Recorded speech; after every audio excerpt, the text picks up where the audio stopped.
Yuk, mari pasukan pecinta kambing merapatlah. Yes, buat bos-bos yang udah bosen tiap makan kambing selalu di sate, gulai atau tongseng, sini dah. Kita kasih rekomendasi olahan kambing yang unik dan jos banget. Gak cuma menunya yang unik, omsetnya juga bikin panik, bos. Gimana enggak? Sederet nama pesohor layar kaca kita jadi langganan tetapnya, bos. Alhasil, dalam sebulan bisa masuk tuh ratusan juta rupiah omsetnya. Wih, fix dah, kita kudu sambangi resto di kawasan Pejaten, Jakarta Selatan ini, bos. Hai, saya Babe Dolof, owner dari Kambing Babe Dolof. Mau tahu nggak bagaimana cara menjadikan cuan di restoran Kambing Babe Dolof? Ikutin terus di cuan.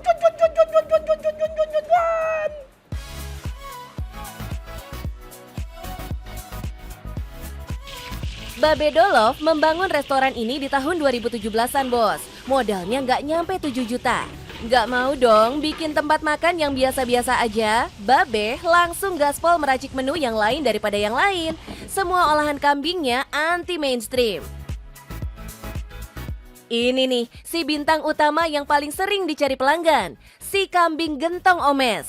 Wih, kok kayak nama artis papan atas ibu kota ya? Hihi, apa iya ada hubungan sama presenter omes, Be?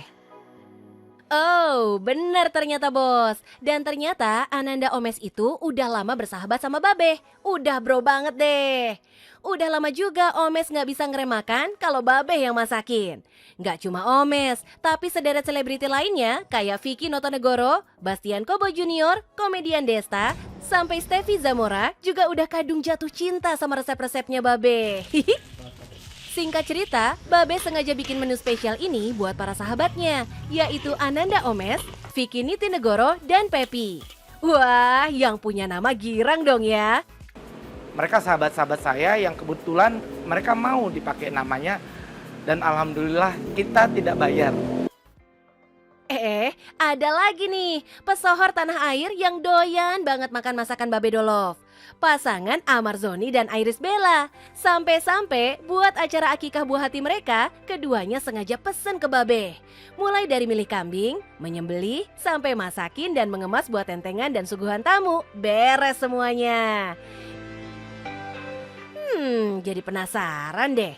Apa sih yang bikin cita rasa kambing Babe Dolof ini segitu menggodanya? Sampai para selebriti aja suka banget. Lihat tuh bos, bumbunya lengkap banget. Ada bawang merah utuh, bawang putih utuh, irisan bawang bombay, cabai hijau besar, tomat, dan pastinya daging kambing yang udah direbus dan dipotong dadu. Jangan lupa minyak zaitun, jamur champignon, mentega, dan racikan bumbu spesialnya. Masaknya praktis banget, bos. Tinggal cemplungin semua bahan dan bumbu ke dalam gentong tanah liat ini. Aduk-aduk sampai bumbunya tercampur rata.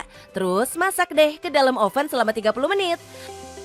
Catat nih, bos. Babe mau share tips gitu masak kambing anti bau dan dagingnya lembut banget. Ada beberapa rempah-rempah yang saya masukkan di saat menggodok dagingnya. Yang paling bagus itu adalah kambing betina. Oh, ternyata kalau kambingnya cewek, baunya lebih sedep, bos. Yuk, mari catet ilmu baru nih. Gimana? Udah mulai keroncongan lihat masakan Babe? Yuk deh, mampir ke outletnya. Terus jajan deh aneka menu kambing seharga mulai dari 20 sampai 60 ribuan aja. Iya, ngomong-ngomong darah tinggi, ternyata statement yang bilang kambing bikin hipertensi tuh cuma mitos loh, bos. Faktanya, kandungan lemak jenuh pada daging kambing ternyata jauh lebih rendah dibanding daging hewan lainnya. Daging kambing justru banyak mengandung lemak tak jenuh yang baik buat tubuh kita. Asalkan makannya nggak ngamuk ya, bos. Tetap dalam porsi yang wajar. Tapi hati-hati nih dengan jeroan kambing. Wah, kenapa tuh, Be? Dan kambing itu makanan sehat, asal kita makannya daging. Karena Rasulullah tidak akan pernah menyuruh kita makan yang tidak sehat. Produk udah oke, rasa juga nggak usah ditanya. PR berikutnya apa ya? Yes, strategi marketingnya, bos. Kudu jago ngejualnya nih, biar produk kita diburu konsumen. Babe Dolof juga nggak mau ketinggalan zaman. Penjualan online juga digas ngeng, biar cuan makin deras mengalir. Hihi. Pemesanan jarak jauh juga berlaku buat kulakan bahan baku daging kambingnya, bos. Babe Dolof ambil kambingnya langsung dari para petani di Jawa Tengah. Kambing yang paling oke tentunya. Kualitas kambing inilah yang juga punya peran bikin rasa masakan jadi jempolan. Hasilnya, dalam sehari bisa puluhan porsi terjual, bos. Bisa 50-70. Taruhlah sehari laku terjual 70 porsi seharga 60 ribuan. Artinya sehari bisa dapat tuh 4 jutaan. Lah kalau sebulan 130 jutaan masuk, bos. Wow, gurih banget nih cuan kambingnya Babe Dolof. Hihi. Gurih sih gurih, tapi nggak selamanya bisnis mulus-mulus aja, bos. Ada masanya Babe juga puyeng mikirin gimana caranya membesarkan usahanya ini.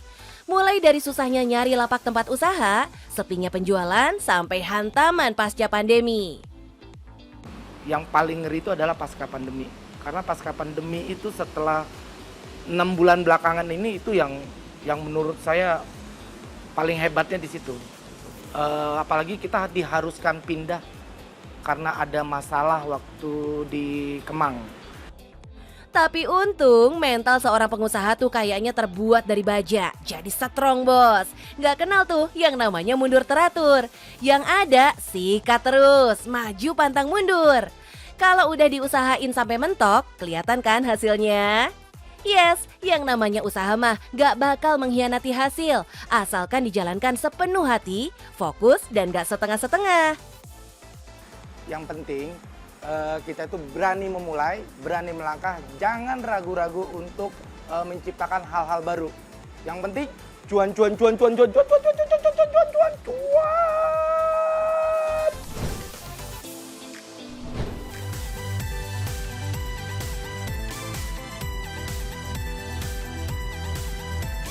Bos, kalau beban kerja awal tahun udah mulai bikin pening, ayolah kita pergi healing. Cari hawa segar di alam terbuka. Kita bisa main sepuasnya, jajal aneka wahana, sampai dapat stok foto bejibun buat konten medsos kita. Hihi. Yuk mari kita ke Gunung Mas Puncak, Kabupaten Bogor. Cari aja di Google Map Agrowisata N8. Tempatnya luas banget, sampai 100 hektaran, bos. Cuannya juga seger, nyampe tuh 3 miliaran per bulan. Widih, jelas kan ya? Kudu kita intip nih ilmu bisnisnya. Jangan sampai skip, bos. Halo bos, nama saya Tami. Saya pengelola di Agrowisata Gunung Mas BTPN 8 ini. Mau tahu nggak cuannya di agrowisata ini? Yuk ikuti saya di Cuan Bos.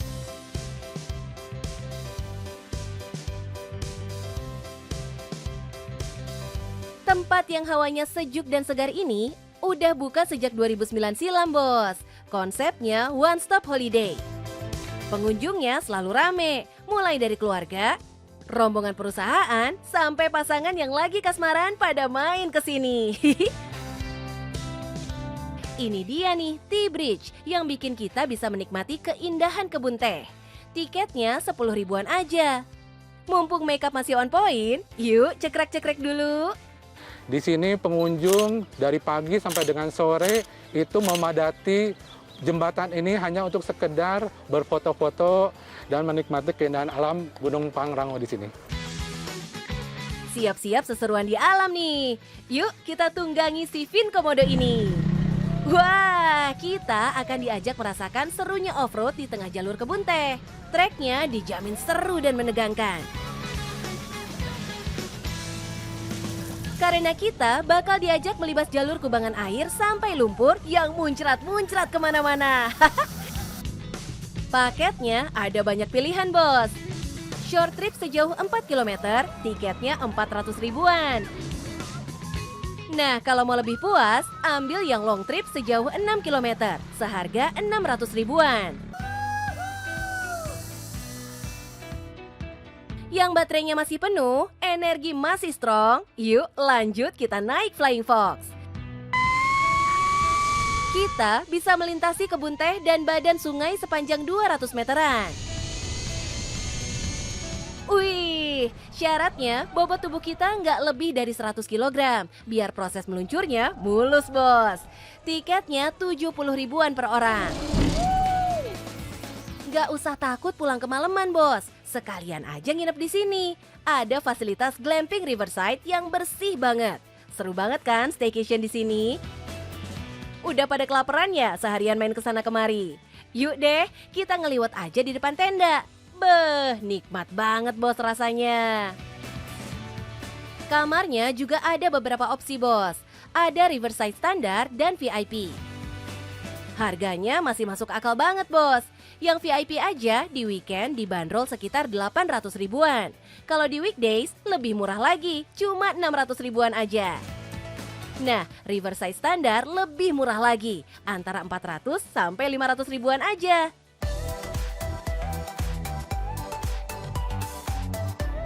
Konsep bisnis ini gercep banget direspon positif sama pasar, yang emang haus tempat asyik buat healing. Padahal dulu mah tempat ini ya cuma kebun teh aja, bos. Tapi keberanian pengelola buat menambah banyak wahana bikin kebun yang adem dan indah ini jadi lebih hidup.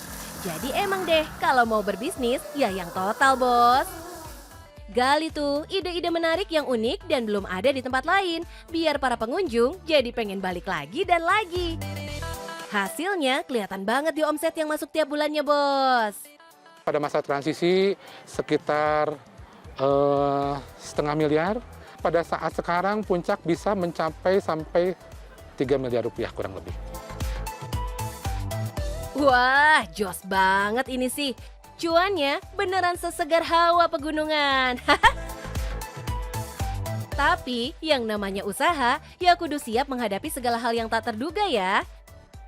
Misalnya nih, sepanjang pandemi lalu, agrowisata N8 terpaksa tutup total beberapa lama, bos. Penghasilannya gimana? Ya 0 rupiah lah. Padahal ada banyak biaya yang harus tetap keluar. Puyeng nggak tuh?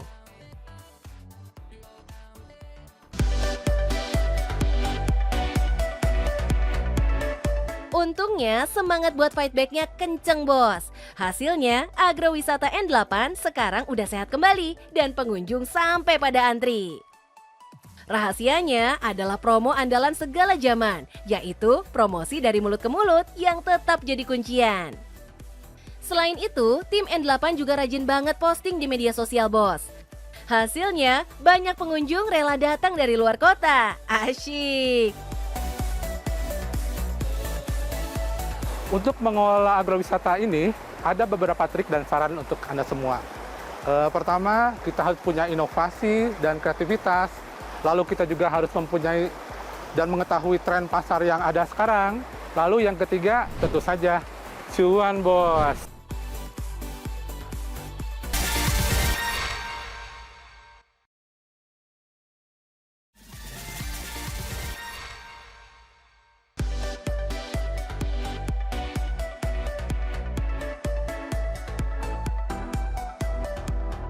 Bos, kenalin, ini adalah Ibu Lili Sutina, generasi kedua pengelola rumah makan ayam goreng nasi uduk Mat Lengket. Tempat makan sederhana ini sukses membiayai 30 kepala keluarga yang bernaung di bawahnya, bos. Berkat resep legendarisnya, sederet pejabat dan orang terkenal terpikat kelezatannya. Mulai dari Pak Jarod Syaiful Hidayat, putra bungsu Bung Karno, Guru Soekarno Putra, sampai Presiden Jokowi. Yang muda-muda juga pada doyan, bos. Lihat tuh, Raffi Ahmad dan Nagita Slavina juga ketagihan. Saking ramenya, gak jarang antriannya sampai mengular, bos. Yang begini nih, ada aja yang nyinyirin. Sampai ada yang gosipin tempat yang sudah buka setengah abad ini rame karena paket laris. Duh, kalau iri bilang dong ya, gak usah ngomong yang macem-macem. Selamat datang di Mat Lengket. Usaha kami yang sudah kami rintis sejak tahun 1973. Mau tahu seperti apa? Tetap di Cuan, bos.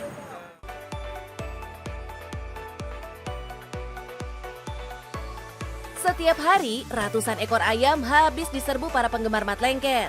Sejak buka pukul 5 sore, udah siap-siap war aja nih para fans garis kerasnya.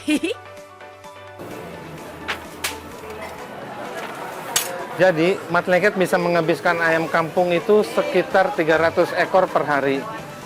Yang khas di sini ayamnya kita pakai ayam yang muda, ayam perawan, dan rasanya begitu lembut dan nggak terlalu garing. Jadi buruan kemari, Bos. Hihihi, ada aja istilahnya Pak, ayam perawan. Jadi penasaran nih, apa sih yang bikin rasa ayam goreng mat lengket sukses bikin banyak lidah kayak kena pelet? Semua ayam muda ini didatangkan dari Solo, Bos. Istimewanya, ayam ini bukan hasil peternakan dan tidak makan pur buatan pabrik. Makanya dagingnya nggak amis dan rasanya khas banget. Pak Wiwi dan Bu Lili juga nggak mau tuh pakai ayam frozen atau ayam yang dipotong di pasar. Konon rasanya beda, Bos. Makanya pasokan dan treatment ayam yang eksklusif ini nih yang bikin mat lengket nggak buka cabang, Bos. Karena ayam kampungnya belum terlalu mencukupi, jadi kita jaga dulu yang di sini. Gak ada yang terbuang di sini, Bos. Jeroan ayam akan diolah jadi sate usus, hati, dan ampela. Sedangkan dagingnya diungkep jadi ayam goreng. Pokoknya semua jadi cuan. Nah, si ayam goreng legend tadi akan tampil ditemani sepiring nasi uduk yang gak kalah endesnya, Bos. Sehari bisa 2 karung beras habis dimasak, Bos. Santannya juga asli dari kelapa segar. Bumbunya racikan keluarga, jadi rasanya beuh. Sambelnya juga nggak kalah istimewa, Bos. Cabenya khusus didatangkan dari Cirebon. Rasanya lebih pedas dan airnya dikit. Makanya sambal di sini cespleng banget pedesnya. Nah, ini nih bintang utamanya. Si ayam goreng yang diungkep dengan aneka bumbu segar. Rasanya itu nggak berubah sejak pertama kali dimasak 50 tahun lalu. Ini rahasia dari ibu saya yang banyak rempah-rempah, langkoa, salam, serai, jahe, ini semua rahasia keluarga. Turun-menurun. Ayamnya tuh lembut banget, kayak nggak pakai effort gitu. Sekali tarik langsung copot dagingnya. Sambelnya juga bebas ambil sepuasnya. Tinggal siapkan jiwa juang aja, Bos, karena antrinya panjang. Hihihi. Yes, warisan resep dan usaha inilah yang ditinggalkan mendiang sang ibu. Nah, sedangkan mat lengket adalah nama ayah tiri Bu Lili, Haji Mat Lengket. Sejak masih bocah, Bu Lili sudah ikut membantu sang ibu berdagang. Ekonomi keluarga yang sedang kacau membuatnya terpaksa putus sekolah di kelas 5 SD, Bos. Ibu nggak sekolah sampai kelas 5, makanya ibu tuh kadang-kadang kalau lihat anak sekolah, ibu tuh kadang-kadang pengen. Tapi karena memang keluarga nggak mampu, tapi dididiknya dagang. Dagang ibu tuh, Neng. Pelan tapi pasti, bisnis ini terus berkembang di tangan Sri Kandi keluarga ini. Yes, Ibunda Bu Lili sukses mengembangkan usaha dari awalnya modal 5 ekor ayam, sekarang jadi ratusan ekor habis setiap hari. Tapi jalan berliku harus mereka hadapi, Bos. Gak gampang bikin usaha survive sampai setengah abad begini. Nah itu ibu jatuh bangun, ibunya ibu tuh jatuh bangun sampai ya hampir bangkrut lah. Mungkin karena tidak bisa nge-handle yang lain. Salut, Bu. Tapi hasil dari kerja keras dan doa yang gak pernah putus, rezeki dari langit terus tercurah. Lihat aja tuh, semua orang pada lahap banget makannya. Jadi ikut seneng liatnya ya, Bu. Hihi, pantesan rame, karena harganya juga brosis banget. Ayamnya 19 ribuan aja, nasi uduknya 8 ribuan. Teman-temannya yang lain lengkap banget. Mulai lalapan, semur tahu jengkol, sampai aneka sate ada semua. Beneran gemes deh pengen hitung omsetnya. Kalau per hari habis tuh 300 potong ayam dan nasi uduk seharga 19 ribuan dan 8 ribuan. Artinya per hari masuk tuh 8 juta lebih, Bos. Nah kalau sebulan, hampir 1/4 miliar, Bos. Wadaw, cuannya beneran lengket, Bos. Dari hasil usaha ini pula, nasi uduk Mat Lengket sudah bisa memberangkatkan umroh seluruh karyawannya. Duh, jadi makin berkah nih usahanya. Buktinya, Bu Lili juga udah nggak perlu ngontrak lagi. Rumah sendiri udah kebeli. Ya kedepannya sih, Neng, jangan sampai usaha ini tinggalan orang tua sampai putus di tengah jalan setelah ibu nggak ada, jangan. Yes, cita-cita Bu Lili sebenarnya sederhana bos, tapi dalam banget. Makanya Pak Wiwi, sang putra mahkota, siap meneruskan nih bos. Generasi ketiga ready in action nih. Mulai dari urusan dapur sampai masalah menghadapi aneka model konsumen kudu sabar dihadapi. Ada yang nggak mau bayar dengan harga yang ditentukan, ada yang komplain yang terlalu berlebihan. Ya itu namanya dalam dunia usaha, apalagi kuliner ada aja. Cuma kita hadapi dengan sabar. Ini nih, pelayanan yang ramah juga bikin pelanggan jadi kangen balik lagi. Apalagi Pak Wiwi mulai mengatur alur pesanan yang masuk bos, biar nggak chaos antriannya. Pemesan takeaway dan makan di tempat dipisahin, biar semua terlayani dengan baik. Cakep nih Pak. Terbukti nih bos, kalau ditangani dengan profesional dan dijalankan dengan cinta, bisnis bakalan langgeng. Mat lengket nih contohnya, sampai generasi ketiga masih moncer aja. Cus, kita icip ayamnya, terus kita adaptasi ilmu bisnisnya bos, biar cuan bareng kita. Nah bos, udah lihat kan hasil perjuangan nenek saya, ibu saya, dan sekarang saya. Perjuangan itu nggak mudah bos, yang penting konsisten dan sabar. Tetap di cuan bos.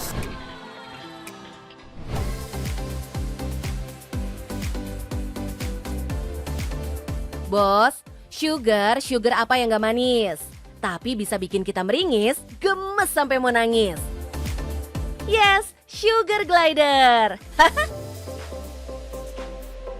Kurang manis apa coba si sugar glider? Kalau sampai Jin BTS aja, sayang banget sama mereka. Yes, para ARMY pasti tahu banget nih kalau Jin cinta mati sama sugar glider. Dia punya 2 ekor sugar glider kesayangan bernama Yumoki dan Odengi. Emang sih, si sugar glider ini cute banget. Wajahnya gemes dan perilakunya lucu. Dia suka ngemil yang manis-manis, hobi gelantungan dan jago melompat. Sampai kayak terbang bos. Itulah yang bikin banyak orang jatuh cinta, termasuk kolektor cantik kita yang sukses berbisnis sugar glider. Sampai omsetnya nembus ratusan juta bos.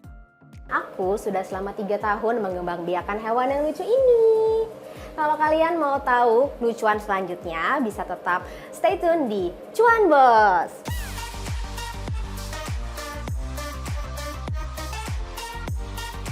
Yes, Jessica dan si sugar glider emang gak terpisahkan. Hewan pengerat asal Australia dan Papua ini pula yang menyelamatkan kondisi keuangan Jessica saat pandemi melanda.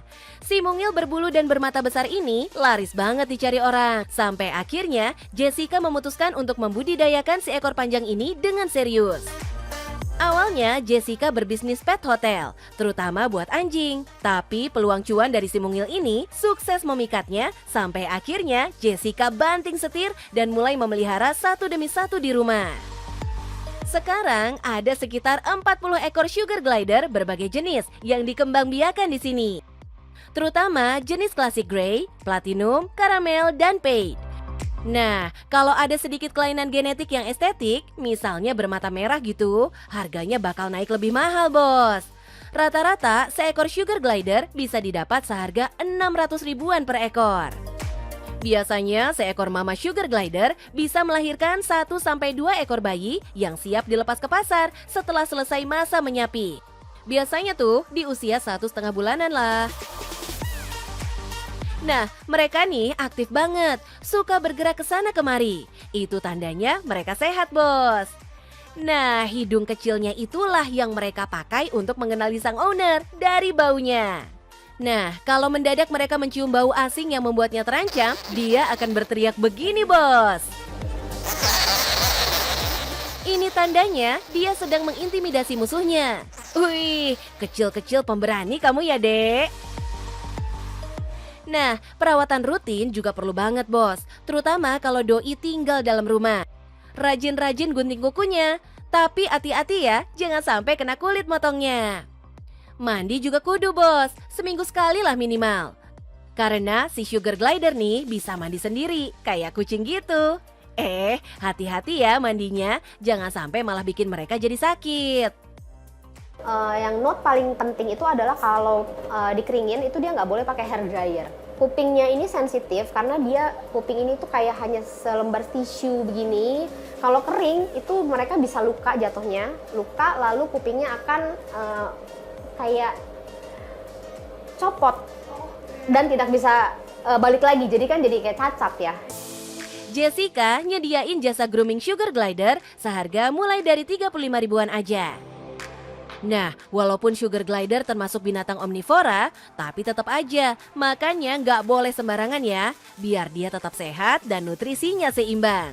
Ternyata mereka ini makannya memang sumber protein itu yang paling pertama gitu kan, dari serangga, dari telur. Kalau di wildlife mereka makan telur gitu kan. Serangga juga buah-buahan untuk mereka sikat gigi secara natural supaya jaga dia punya gigi gitu kan.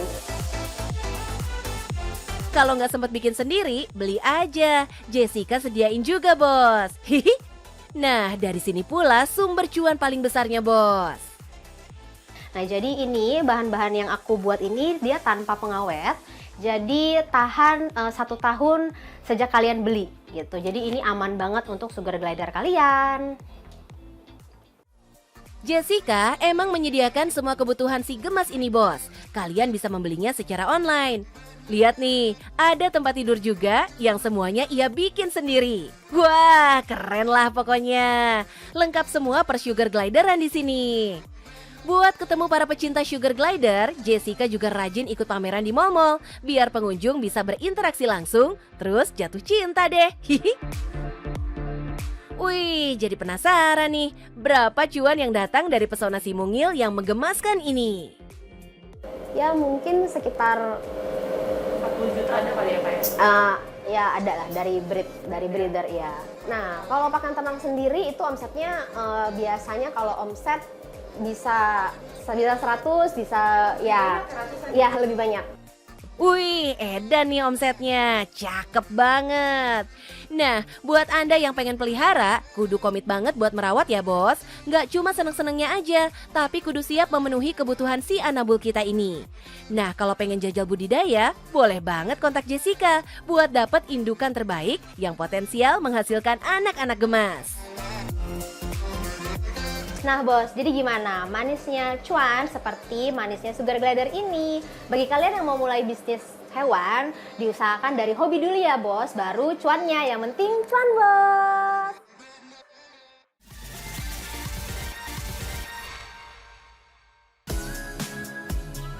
Bos, nggak bisa bohong sih, kehadiran public figure buat ikut promoin bisnis kita tuh efeknya gede banget. Apalagi yang followersnya banyak banget. Mereka yang loyal ini jadi lebih gampang terpikat kalau idolanya merekomendasikan barang atau jasa tertentu. Ya kan? Makanya, yuk kita bocorin gimana sih caranya ajak artis buat endorse jualan kita. Pertama nih, pilih pesohor yang karakternya pas dengan jualan kita bos. Jangan sampai salah pilih endorser, karena ntar percuma aja kalau pasarnya nggak cocok. Iya kan? Misalnya buat usaha kuliner, ya cari food influencer. Kalau bisnis kosmetik, ya cari beauty vlogger. Jangan kebalik. Lanjut dengan ceki-ceki engagement mereka juga ya bos. Penting nih. Dari sini bakal kelihatan selebgram mana yang followersnya asli atau hasil beli. Bisa juga kita ceki-ceki followersnya aktif nggak tuh. Jangan-jangan cuma suka lihat-lihat aja.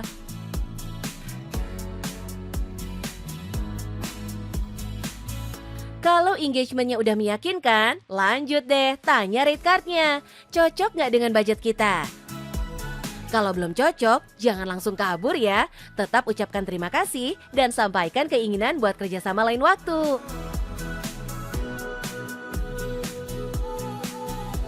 Nah, kalau udah deal, jangan lupa bikin perjanjian kontrak kerja dan atur jadwal yang pas buat kedua belah pihak.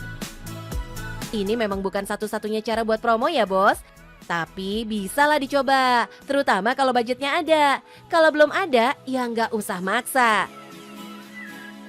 Oke bos, selamat berbisnis dengan gembira, biar cuan bos.